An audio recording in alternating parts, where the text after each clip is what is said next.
Hello guys, दृष्टि IAS के in news programme में आपका स्वागत है और मैं हूं हिमांशु। गाइस, पिछले कुछ समय से आप लोग कुछ मामले खबरों में लगातार देखते चले आ रहे होंगे, जैसे कि एक केस था ग्रेटा थनबर्ग से जुड़ा हुआ टूल किट मामला। इसी से संबंधित कुछ विद्रोह प्रदर्शनों की बात सामने आई जो किसान आंदोलनों से जुड़ती हैं। इसके अलावा इससे संबंधित कुछ गिरफ्तारियाँ हुई हमें देखने को मिली, जिसमें कुछ नाम आजकल चर्चा में बने हुए हैं, जैसे कि दिशा रवि या इससे संबंधित और भी नाम। तो आज की हमारी खबर इन सभी मुद्दों को लेकर के है और आज हम इस सेशन में समझेंगे कि क्या है ये पूरा मामला, क्यों इतनी सारी खबरें लगातार चल रही है। तो ये पोस्टर दरअसल इसी तरीके के एक मूवमेंट यानी एक आंदोलन को दिखाता है जो कि एक्सटिंक्शन रिबेलियन नामक एक आंदोलन से जुड़ा हुआ है। तो आज की खबर में गाइज हम बात करेंगे और न्यूज़ भी आज की हमारी इसी से संबंधित है। न्यूज़ है what is extinction rebellion, global movement of which young activist accused in toolkit case are part.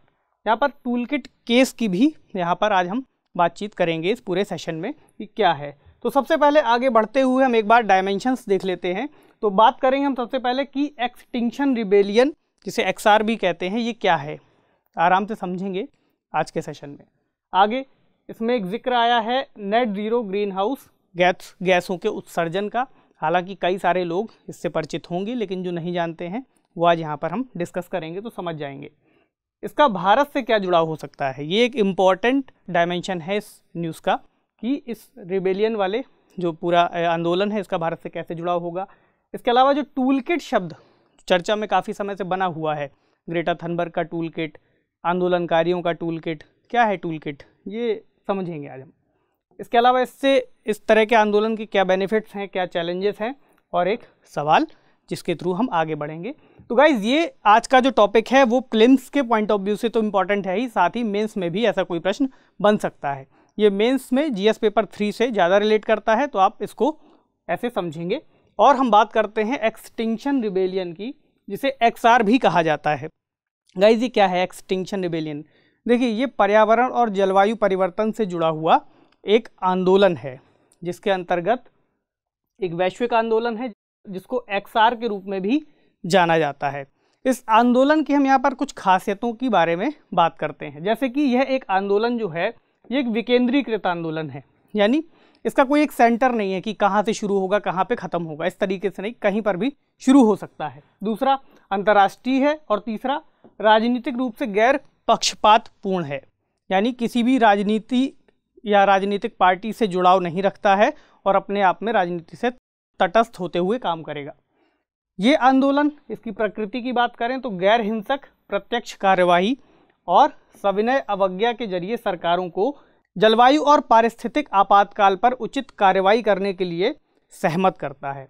यानी कि इस आंदोलन का जो एक तरीका है, एक नज़रिया है कार्य करने का, वो हिंसा को शामिल ना करते हुए एक तरीके से विरोध प्रदर्शन करना है। ठीक है, ये आंदोलन जलवायु परिवर्तन और उसके जरिए होने वाले जीव जंतुओं पर प्रभावों को लेकर के शुरू किया गया था और इस आंदोलन में कोई भी व्यक्ति शामिल हो सकता है।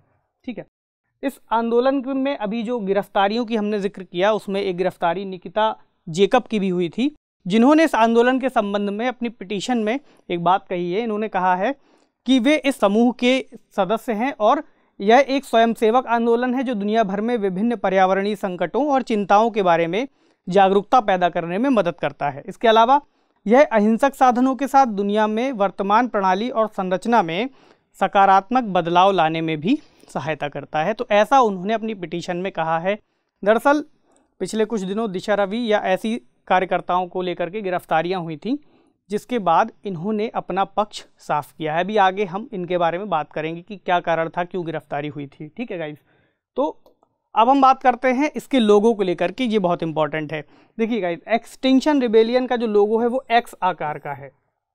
ठीक है, इस एक्स को अगर हम यहाँ से जोड़ दें तो ये एक आवर ग्लास की संरचना के तरह का दिखाई देता है। आवर ग्लास क्या है? एक ऐसा ग्लास होता है, घड़ी होती है जिसमें यहाँ रेत भरी होती है और ये धीरे धीरे करके नीचे गिरती है। तो ये अपने आप में दर्शाता है कि जलवायु परिवर्तन के प्रभाव से जीव जंतु और जो भी प्रजातियां हैं उनके ऊपर विलुप्ति का खतरा है और उनका समय धीरे धीरे निकलता जा रहा है, यानी बहुत तेज़ी से समय भाग रहा है। इसमें जो गोला है ये डिनोट करता है पृथ्वी को, जैसा कि आप यहाँ पर देख सकते हैं। तो ये एक लोगो है, इसमें बताया गया है क्या चीज़ें हैं। गाइस अब बात करें कि किस तरीके से ये समूह कार्य करता है, तो एक स्वतंत्र समूह है। इसमें इसकी वेबसाइट से ये जानकारी ली गई है। इसकी वेबसाइट के मुताबिक ऐसे कोई भी समूह या व्यक्ति जो जलवायु परिवर्तन की दिशा में कार्य करना चाहते हैं। देखिए यहाँ पर दो शब्द हैं, पहला तो एक्सटिंक्शन, दूसरा रिबेलियन, यानी कि विलुप्त होती प्रजातियों के लिए विद्रोही। रिबेलियन का मतलब होता है विद्रोह करने वाला, तो विद्रोह करेंगे लोग मिलकर के जलवायु परिवर्तन के खिलाफ। ठीक है, इसमें कोई भी ऐसा व्यक्ति जो जलवायु परिवर्तन के खिलाफ अपनी आवाज़ उठाना चाहता है वह शामिल हो सकता है। वो सभी लोग मिलकर के एक ग्रुप बनाते हैं। इसके बाद सोशल मीडिया, फेसबुक, ट्विटर, इसके ज़रिए आपस में बातचीत को साझा करते हैं। एक एक्शन प्लान तैयार किया जाता है कि किस देश में जाकर के क्या काम किया जाएगा।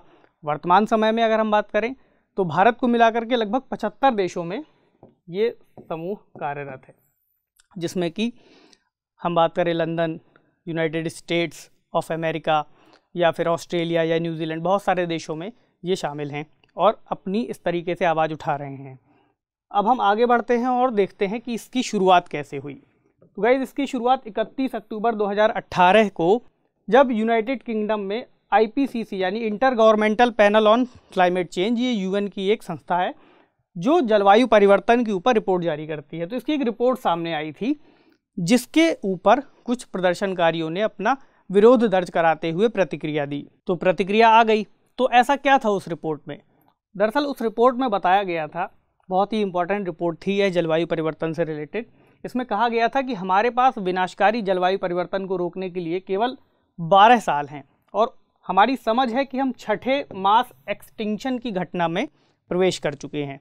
तो रिपोर्ट में जैसे ही जलवायु परिवर्तन को लेकर के इस तरीके की चेतावनी सामने आई, कई सारे प्रदर्शनकारी वहाँ पर एकजुट हुए और उन्होंने बड़े स्तर पर आंदोलन शुरू कर दिया। इसमें ही कुछ समय पहले आपने ग्रेटा थनबर्ग का नाम सुना होगा, जो जलवायु परिवर्तन से संबंधित एक कार्यकर्ता हैं और उन्होंने भी अपनी आवाज़ यहाँ पर एक उठाई थी एक मंच पर, जिसके बाद से वो काफ़ी तेज़ी से पूरे विश्व में चर्चा का विषय बनी। बात करें कि इनकी मांगें क्या होती हैं, तो इन्होंने दरअसल 3 तरह की बात प्रमुख रूप से सामने रखी। इनका कहना है कि सरकारें दुनिया को जलवायु परिवर्तन से संबंधित जिस भी तरीके की घटनाएं हो रही हैं उसके बारे में सच बताएं। दूसरा, प्रतिक्रिया दें, यानी कि तेज़ी से एक्शन लें, जो भी समाधान हो सकते हैं उन पर बातचीत करें। तीसरा, जलवायु एवं पारिस्थितिक आपातकाल का सामना करने के लिए राजनीति से परे जाएं, यानी कि हर देश के अपने हित हैं, आर्थिक विकास के लिए उनके कुछ उद्देश्य हैं। ऐसे में वे देश अगर अपने हितों को साधते रहेंगे तो जलवायु परिवर्तन के लिए कभी भी वैश्विक रूप से सभी देश एकजुट नहीं हो पाएंगे। तो राजनीति एक बड़ा चैलेंज है देशों के लिए जलवायु परिवर्तन की दिशा में कदम उठाने के लिए। गाइस आपने पिछले जब यूनाइटेड स्टेट्स में पिछली गवर्नमेंट डोनाल्ड ट्रंप की थी, आपने देखा कि किस तरीके से उन्होंने पेरिस जलवायु समझौते को मानने से मना किया और उससे पीछे हटने की बात कही। तो ये दरअसल सरकारी एजेंडा में शामिल होता है कि कब कौन सी गवर्नमेंट आके उस किसी मुद्दे को अच्छा कहेगी या कौन सी गवर्नमेंट आके बुरा कहेगी। हालांकि जो बिडेन आए हैं अब उन्होंने वापस से उन सभी समझौतों को जिनसे ट्रंप बाहर गए हैं उनको वापस से लागू करने की बातें अब कहना शुरू कर दिया है। तो इनका कहना यही है कि ये राजनीति से हट करके इस तरीके से बातचीत की जाए। 2025 तक एक मांग है इनकी कि 2025 तक ग्रीन हाउस गैसों के उत्सर्जन को नेट ज़ीरो तक कम करें। तो नेट ज़ीरो क्या है अभी हम आगे बात करेंगे। गाइस इन लोगों ने जब इस तरीके से विरोध प्रदर्शनों की शुरुआत की तो इनका प्रदर्शन करने का तरीका बहुत ही शांतिपूर्ण कहा जाएगा, मतलब कि ये कोशिश रहती है कि उसमें किसी भी तरह की कोई हिंसा ना हो। अगर हम बात करें कैसे, तो ये कुछ तस्वीरें हैं आप यहाँ पर देख सकते हैं। जैसे कि यहाँ पर लंदन का सिट इन मूवमेंट बहुत फेमस था। जब लंदन में घटना हुई तो वहाँ पर एक मूवमेंट था सिट इन, यानी कि विरोध करने के लिए ज़मीन पर बैठ जाना या लेट जाना। इससे क्या होगा, जब कोई भी संस्था होगी जैसे कि सिक्योरिटी से रिलेटेड पुलिस है या कोई भी, तो वहाँ पर वो इनके ऊपर डायरेक्टली किसी भी तरीके से हथियारों का उपयोग नहीं करेंगे, क्योंकि विरोध प्रदर्शन शांतिपूर्ण है। दूसरा, इनके जो कार्यशैली है उसमें सड़कों को बाधित करना शांतिपूर्ण तरीके से बिना किसी हथियार के, या फिर पोस्टर बैनर लेकर के खड़े हो जाना और अपनी बातों को सामने रखना, लोगों का ध्यान खींचना, सरकारों को उससे अवगत कराने का प्रयास करना। तो ये इनका कार्य करने का तरीका है। ठीक है, अब हम बात करते हैं कि यहाँ पर net zero green house gas क्या है, इस शब्द की बात हुई है। तो आईपीसीसी की ही रिपोर्ट 2018 में जो आई थी उसमें इस टर्म का यूज़ किया गया था कि net zero green house gas उत्सर्जन की दिशा में हमें बढ़ना चाहिए। क्या है, वैश्विक तापमान को स्थिर करने के लिए नेट ज़ीरो उत्सर्जन की आवश्यकता है, ऐसा आईपीसीसी की रिपोर्ट में कहा गया था। उन्होंने बताया था कि सभी मानव निर्मित ग्रीन हाउस गैस उत्सर्जन को कम करने के उपायों के माध्यम से, यानी कि मानव के द्वारा जितना भी ग्रीन हाउस गैस उत्सर्जन किया जा रहा है, चाहे कार्बन डाइऑक्साइड हो, मीथेन हो या अन्य गैसेस हों, तो ह्यूमन मेड जो भी है, मानव के द्वारा उत्सर्जित, गाड़ियों का प्रदूषण, बहुत सारी चीज़ें, तो उनको अगर कम नहीं किया गया तो हम वातावरण से कभी भी इनको नहीं हटा पाएंगे। ग्रीन हाउस गैस उत्सर्जन में जो जलवायु परिवर्तन में इसका प्रभाव है उसको आगे नहीं बढ़ने से रोक पाएंगे। उन्होंने इस बात को भी बताया कि अगर कार्बन डाइऑक्साइड और मीथेन जैसी गैसों का वातावरण में हल्का सा ही उत्सर्जन अगर बढ़ता है तो उसका मानव के संदर्भ में जलवायु परिवर्तन का प्रभाव बहुत ज़्यादा बढ़ जाता है। ऐसे में इनको धीरे धीरे करके एक स्तर तक कम करना होगा और वापस से क्लाइमेट चेंज को मतलब कि होने देना है, एक ऐसी स्थिति जो इस ग्रीन हाउस गैस उत्सर्जन में जो मानव द्वारा की गई वृद्धि है उसके पहले की स्थिति में वापस जाना। ठीक है, अब हम समझते हैं कि भारत से इस आंदोलन का क्या जुड़ाव है, ये भारत में किस तरीके से जुड़े हुए हैं। तो भारत भी चूंकि इस आंदोलन का एक हिस्सा है और इस आंदोलन की जो खास बात है वो ये है कि ये दुनिया भर के सविनय अवज्ञा आंदोलनों से प्रेरित हैं, जिसमें भारत का भी सविनय अवज्ञा आंदोलन शामिल है, जो कि महात्मा गांधी द्वारा चलाया जाता था। और महात्मा गांधी ने ही कई सारे तरीके भारतीय जनता को सिखाए कि कैसे आप विरोध प्रदर्शन करें जिसमें हिंसा का उपयोग ना किया जाए। ठीक है, इस तरीके से कुछ और भी आंदोलन है, जैसे विमेंस सफरेज, दूसरा है अरब स्प्रिंग और भारत का स्वाधीनता आंदोलन, जिसमें गांधी जी की नमक यात्रा, दांडी मार्च शामिल है, जो कि सविनय अवज्ञा आंदोलन का एक बहुत ही शानदार उदाहरण है। हम बात करें विमेंस सफरेज की, तो ये महिलाओं के मताधिकार से संबंधित एक आंदोलन था, जिसमें महिलाओं को समानता के अधिकार की बात की गई थी और सभी को मत देने के अधिकार से जोड़ने की बात की गई थी।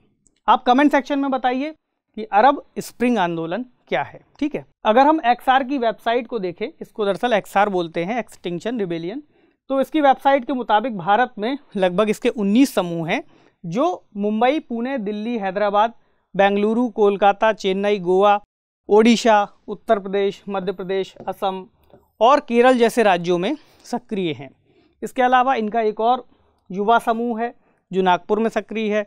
इस युवा समूह की खासियत यह है कि इसमें 1990 के बाद के समय में पैदा हुए लोगों को ही सदस्यता दी जाती है। इसके अलावा इस समूह का जो शुरुआती प्रदर्शन था, विरोध प्रदर्शन भारत में, तो वो डाई इन विरोध था।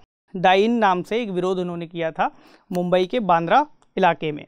तो मुंबई के बांद्रा इलाके में इन लोगों ने कहा था कि जिस क्षेत्र में मतलब कि पेड़ मेट्रो से संबंधित एक परियोजना में पेड़ काटने की घटनाएं चल रही थी, स्थितियां बनी थी उन परियोजनाओं के अंतर्गत, तो इन्होंने वहां पर जाकर कहा कि ये चीज़ें अपने आप में पर्यावरण के लिए नुकसानदायक है। तो जो डाई इन मूवमेंट था, डाई इन मूवमेंट दरअसल एक तरीके का विरोध प्रदर्शन था जिसमें मरने का, किसी जगह पर बैठ करके मरने का नाटक किया जाता है। नाटक सेंस मतलब एक सांकेतिक रूप से ये बताया जाता है कि ये जो सारी घटनाएं आप कर रहे हैं पेड़ काटने की, इसके बाद की जो स्थितियां होने वाली हैं वो अभी एक प्रदर्शन के रूप में आपको दिखाई जाएंगी। तो डाई इन मूवमेंट उससे संबंधित है, बहुत चर्चित रहा। आप चाहें तो सर्च कीजिए इसके बारे में और जानकारी जुटाइए। इसके अलावा छोटे समूहों में जागरूकता कार्यक्रम, यानी कि कई तरीके के स्ट्रीट थिएटर्स और भी बहुत सारे जागरूकता कार्यक्रम करते हैं कोई। और अगर बात करें कि किस तरीके से, तो जैसे लंदन में अगर इनका कोई ड्रेस कोड है तो उससे संबंधित ड्रेस कोड यहाँ पे भी इस्तेमाल किया जाएगा। तो ये एक तरीका है उनका कार्य करने का। इसके अलावा स्थानीय मुद्दों में भी इनका कुछ समय से विरोध देखने को मिलता चला आ रहा है। जैसे कि अभी किसान आंदोलन की हम बात करें तो ग्रेटा थनबर्ग ने उस किसान आंदोलन में बढ़ चढ़ कर हिस्सेदारी दिखाई और कई सारे अंतर्राष्ट्रीय स्तर पर लोगों ने भी किसान आंदोलन के समर्थन में, कुछ ने विरोध में बातचीत की। तो किसान आंदोलन हो गया। दूसरा, गोवा का मॉलिन कैंपेन, जो मॉलिन नेशनल पार्क था उससे रिलेटेड पेड़ काटने को लेकर के कैंपेन चलाया गया था गोवा में। तीसरे की हम बात करें, कोल सस्टेनेबिलिटी, यानी कोयले की सतत उपलब्धता। इसके अलावा पश्चिमी घाट का संरक्षण। तो ऐसे बहुत सारे कार्यक्रम हैं जो भी जलवायु परिवर्तन और इससे संबंधित है, वहाँ ये आंदोलन सक्रिय रूप से देखा जाता है। अभी हमने बात की किसान आंदोलन में ग्रेटा थनबर्ग की, तो एक टूल किट केस काफ़ी समय से चर्चा में है। ये डायरेक्टली किसान आंदोलन और ग्रेटा थनबर्ग के द्वारा किया गया एक ट्वीट है ग्रेटा थनबर्ग, जिनकी हमने अभी बात की कि जो कि जलवायु परिवर्तन से जुड़ी स्वीडिश कार्यकर्ता हैं। टूल किट केस क्या है? देखिए, ग्रेटा थनबर्ग ने किसान आंदोलन के दौरान कई सारे ट्वीट्स किए, जहां पर जैसे हैशटैग लगा के hashtag farmer protest in India, hashtag stand with farmers. तो इस तरीके के ट्वीट्स के जरिए उन्होंने लोगों को इस आंदोलन से जुड़ने के कई सारे संदेश दिए। ग्रेटा थनबर्ग की एक टूल किट सामने आई थी, जिसमें उन्होंने प्रत्यक्ष या अप्रत्यक्ष रूप से इस आंदोलन का समर्थन करने की बात की थी। उन्होंने कई तरीके की गाइडलाइंस जारी की थी, जैसे कि किस तरीके से आंदोलन में भागीदारी की जाए, आंदोलन के दौरान क्या करना चाहिए, क्या नहीं करना चाहिए, किस तरीके से आप अपने विरोध को दर्शाएं, किन बातों को सामने रखें, किन बातों से बचें, पुलिस के सामने किस तरीके से प्रतिक्रिया दें, क्या बोलें क्या ना बोलें, ये सारी बातें इन्होंने उस दौरान कहीं। तो ये एक मामला था टूल किट का कि ग्रेटा थनबर्ग की टूल किट सामने आई। ठीक है, अब जब ये टूल किट सामने आई तो कुछ लोगों की यहाँ पर गिरफ्तारी की गई। देखिए, जब टूल किट सामने आई तो दिल्ली पुलिस ने एक अनजान तरीके से वहाँ पर FIR दर्ज की, जिसमें किसी का नाम नहीं मेंशन किया गया था। उन्होंने कहा कि जो भी चीज़ इस टूल किट से संबंधित होंगे उनके ऊपर दिल्ली पुलिस कार्रवाई करेगी। तो इसके बाद दिशा रवि, निकिता जेकब और शांतनु मुलुक की गिरफ्तारी हमें देखने को मिली, और ये कहा गया कि दिशा रवि ने ग्रेटा थनबर्ग की टूल किट को एडिट किया था। ये मतलब दिल्ली पुलिस ने बताया। इसके अलावा उन पर और भी कई तरीके के आरोप लगाए गए, जैसे कि खालिस्तानी मूवमेंट में समर्थन की बात या और भी बहुत सारी बातें। तो हम इस टॉपिक में उसके बारे में ज़्यादा जिक्र नहीं करेंगे, वो चूँकि अभी मुद्दा चल ही रहा है तो वो ऑनगोइंग प्रोसेस में है। उसके बाद जो भी बातें आएंगी वो आपको सुनने को मिल जाएंगी, खबरों में मिल जाएंगी। समय आने पर अगर ज़रूरी हुआ तो उस पर भी कोई डिस्कशन किया जाएगा। अभी के लिए बात कर रहे हैं हम टूल किट के बारे में। तो ये हुआ कि इन्होंने टूल किट को एडिट किया। टूल किट है क्या, जिसके बारे में इतनी देर से हम लोग बातचीत कर रहे हैं? देखिए, टूल किट एक तरीके का एक दस्तावेज है। कैसा दस्तावेज है? जिसमें कोई भी व्यक्ति किसी तरीके के आंदोलन या किसी कार्यक्रम को संचालित करने से संबंधित गाइडलाइंस जारी कर सकता है, लिख सकता है। तो अभी के लिए टूल किट इतना फेमस क्यों है? अभी के लिए देखिए, एक ऐप होता है गूगल डॉक्स, आप में से कई लोग इससे परिचित भी होंगे। तो गूगल डॉक्स पे एक ही समय पे कई सारे लोग लिख सकते हैं। तो एक जानकारी आई कि ग्रेटा थनबर्ग ने एक टूल किट का इस्तेमाल करके, यानी एक दस्तावेज बना करके इस पूरे आंदोलन में अपनी बात कही थी कि किस तरीके से इस आंदोलन को चलाया जाएगा। टूल किट कोई नई जानकारी, मतलब कोई नई चीज़ नहीं है। एक ऐसे समय में जब सोशल मीडिया का इस्तेमाल नहीं किया जाता था, तब भी ऐसी टूल किट्स का इस्तेमाल किया जाता था, जिसे एक शब्द दे दिया गया है टूल किट। आपको याद होगा, पहले के समय में जब सविनय अवज्ञा आंदोलन किए जाते थे, उस दौरान भी कई तरीके की गांधी जी की अगर हम बात करें उदाहरण के रूप में, तो गांधी जी कई तरीके की कार्य श्रृंखला का निर्माण करते थे। यानी कि उसमें किस तरीके से कार्य का आयोजन किया जाएगा, कौन कौन लोग संगठन में शामिल होंगे, कितने लोगों को बुलाया जाएगा, कैसे लाया जाएगा, ये सारी चीज़ें, यानी एक पूरे आयोजन का जिक्र किया जाता था। उसे ही आज के दौर में, चूँकि बहुत आसान है सोशल मीडिया से लोगों का जुड़ाव, तो ये एक ही समय में बहुत सारे लोगों के पास पहुँच सकता है, तो इसमें कोई भी लिख सकता है। तो दिशा रवि के ऊपर जो बात आई थी वो यही थी कि उन्होंने ग्रेटा थनबर्ग के द्वारा टूल किट में लिखी गई किसी बात को एडिट किया था, यानी उसमें कुछ अपनी बात जोड़ी थी, ऐसा पुलिस का कहना है। ठीक है, अब इस टूल किट की हम जो बात कर रहे थे, तो अभी के लिए डिजिटल टूल किट का उपयोग किया जा रहा है। अगर हम टूल किट की घटना का और कोई उदाहरण देखना चाहें तो 2011 में मिस्र में एक आंदोलन हुआ था, वहाँ के राष्ट्रपति के खिलाफ, तत्कालीन राष्ट्रपति के खिलाफ। इस आंदोलन की खास बात यह थी कि इस आंदोलन में कोई नेतृत्वकर्ता नहीं था। इस आंदोलन में भी लोग काफ़ी सारे संख्या में जुड़े थे और फेसबुक और ट्विटर के माध्यम से उनको वहाँ तक पहुँचने के संदेश दिए गए थे। जब लोग वहाँ पर पहुँचे तो ये पूरे विश्व के लिए अपने आप में एक चौंकाने वाली घटना थी कि कैसे एक बार इतने सारे लोग बिना किसी नेतृत्वकर्ता के वहाँ पर मौजूद हुए। तो कुछ लोग सामने आए, उन्होंने अपनी मतलब कैसे इस आंदोलन को आगे बढ़ाएं उसकी एक पूरी गाइडलाइंस बनाई या फिर एक तरीके का दस्तावेज बनाए, उसे ही टूल किट कहा जा सकता है। ऐसी टूल किट्स का इस्तेमाल और भी बहुत सारी जगहों पे, जैसे यूनाइटेड स्टेट्स ऑफ अमेरिका में जब ब्लैक्स वाली घटना हमें देखने को मिली थी और जॉर्ज फ्लॉयड वाली घटना सामने आई थी, तब भी इस तरीके की टूल किट्स जारी की जाती थी, जिसमें बताया जाता था कि कैसे विरोध प्रदर्शन में हिस्सा लिया जाए, किस तरीके से पुलिस से बचा जाए, जो सारी बातें अभी हमने पहले जिक्र किया। ऑस्ट्रेलिया में, न्यूजीलैंड में, कई सारी जगहों पे ऐसी टूल किट्स के जरिए ऐसे आंदोलन संचालित किए जाते हैं। अब बात करें एक्सआर जैसे वैश्विक पर्यावरण आंदोलन के स्वयंसेवक हैं, इन्होंने अपनी बात रखी थी, दिशा रवि और निकिता जेकब ने, और इन्होंने बताया भी था कि ये ग्रेटा थनबर्ग टूल किट मामले में जलवायु परिवर्तन आपातकाल पर ध्यान देने की मांग पर उन्होंने वो बात कही थी। तो ये था इससे जुड़ा हुआ मुद्दा। अब अगर हम बात करें कि इस तरीके के किसी आंदोलन को अगर चलाया जा रहा है तो उसका कितना लाभ हो सकता है और कितना उसका नुकसान हो सकता है। ऐसा कोई भी बड़े स्तर पर चलाया जाने वाला आंदोलन अपने आप में इस तरीके से प्रभाव छोड़ता है। तो देखिए, जलवायु परिवर्तन के मुद्दों पर इससे जागरूकता अपने आप में बढ़ रही है। बहुत सारे लोग जब मिल करके प्रयास करते हैं तो सरकारों को भी उन सारी बातों को सुनना ज़रूरी हो जाता है और एड्रेस करना ज़रूरी हो जाता है।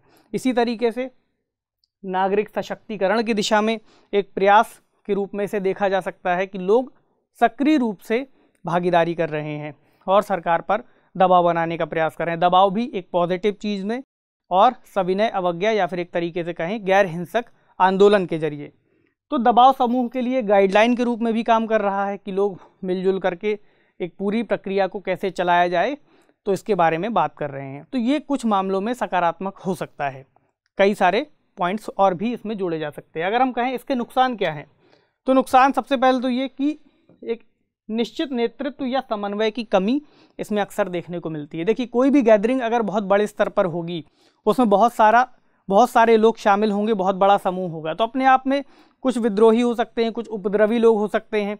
किसान आंदोलन में भी हमें देखने को मिला कि शुरुआत में आंदोलन बहुत शांतिपूर्ण तरीके से चला, लेकिन कुछ समय के बाद उसमें कुछ काफ़ी सारी घटनाएं लाल किले में देखने को मिली और इस तरीके के बहुत सारे कार्य। शोषण की संभावना हो सकती है कि आंदोलन के बीच में किसी के साथ कुछ गलत तरीके से कोई गलत घटना सामने आ जाए, तो बहुत सारी चीज़ें हैं। इसके अलावा बहुत सारे उद्देश्य हो सकते हैं। एक बहुत बड़ा आंदोलन जो किसी एक नेतृत्वकर्ता के अभाव में है, जिसमें कोई एक खास मतलब बड़ा उद्देश्य शामिल नहीं किया गया था, कई सारे छोटे छोटे उद्देश्य निकल करके उससे आ सकते हैं कि भाई ये भी कार्य किया जाना चाहिए, ये भी कार्य किया जाना चाहिए। तो एक निश्चित उद्देश्य देखने को नहीं मिलेगा और संभावित हिंसा यानी हिंसा की संभावना तो बनी ही रहती है। महात्मा गांधी ने भी जब सविनय अवज्ञा आंदोलनों की शुरुआत की थी, उस दौरान भी उन्होंने बहुत सारी गाइडलाइंस दी कि इस तरीके से आंदोलन किया जाएगा, लेकिन फिर भी चौरी चौरा जैसी घटना सामने आ जाती है। तो हिंसा की संभावना किसी भी आंदोलन में बनी रहती है। ये ऐसी हिंसाएं, कई बार आरोप लगते हैं कि दूसरे पक्षों ने ऐसी हिंसाएं करा दी या फिर उस आंदोलन को तितर बितर करने के लिए हिंसा कराई गई। तो ये अपने आप में कई सारे पॉलिटिकल एंगल्स भी इसमें हो सकते हैं। तो गाइज, ये था आज का हमारा टॉपिक। अब हम बात करते हैं इस टॉपिक से जुड़े एक प्रीलिम्स क्वेश्चन की। ठीक है, तो क्वेश्चन आप देखिए, प्रश्न है सुर्खियों में रहा शब्द एक्सटिंक्शन रिबेलियन यानी XR क्या है? एक साइबर हैकर ग्रुप, जलवायु परिवर्तन से जुड़ा आंदोलन, मंगल ग्रह पर खोजा गया एक पर्वत, या फिर कोविड-19 की वैक्सीन। तो गाइज, इस प्रश्न का उत्तर आप कमेंट सेक्शन में दीजिए। ये था आज का हमारा पूरा टॉपिक। इससे उम्मीद करते हैं कि आपने एक बेहतर आपको समझ बनाने में मदद मिली होगी। इसको समझिए और इन बातों के और भी प्रभावों के बारे में आप सोचिए कि कैसे इस तरीके का आंदोलन सामने आता है, या टूल किट शब्द क्या है। इन बहुत सारी चीज़ों को आप चाहें तो अगर मेंस में कोई सवाल अगर बने तो उसमें आप विस्तार से बताइए, प्रक्रिया क्या है, इसके क्या प्रभाव हैं, क्या आगे इसमें किया जा सकता है। तो एक आंसर फॉर्मेट के लिए भी आप इस पूरे डेटा का, इस पूरी जानकारी का किसी भी उत्तर के लिए इस्तेमाल कर सकते हैं। गाइस, ये था आज का हमारा टॉपिक। उम्मीद करते हैं आपने बहुत कुछ सीखा होगा। आपसे मिलेंगे अगले टॉपिक में, तब तक के लिए पढ़ते रहिए, सेफ रहिए। शुक्रिया।